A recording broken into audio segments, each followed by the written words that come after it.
உலக தாய்ப்பால் வாரத்தை முன்னிட்டு சென்னை அரசு ஸ்டான்லி மருத்துவமனையில் மனித சங்கிலி பேரணி நடைபெற்றது. ஒவ்வொரு ஆண்டும் ஆகஸ்ட் முதல் வாரத்தை உலக தாய்ப்பால் வாரமாக உலக சுகாதார நிறுவனம் அறிவித்துள்ளது.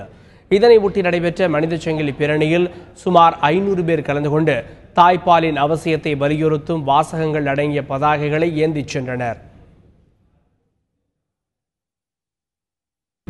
தாய்ப்பாலை ஊக்குவிக்கும் விதத்திலே இந்த தாய்ப்பால் வாரம் நாங்கள் கொண்டாடி கொண்டிருக்கின்றோம். இந்திய நாட்டின் அளவில் இப்பொழுது தாய்ப்பால் உபயோகிக்கின்ற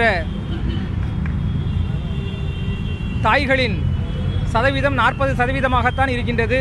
அந்த 40% அதிகமாக வேண்டும், தாய்ப்பால் கொடுப்பது அதிகரிக்கப்பட வேண்டும் என்ற எண்ணத்தின் இந்த உலக தாய்ப்பால் வாரத்தை நாங்கள் அரசு ஸ்டான்லி மருத்துவமனையின் சார்பிலே இன்று கொண்டாடி கொண்டிருக்கின்றோம்.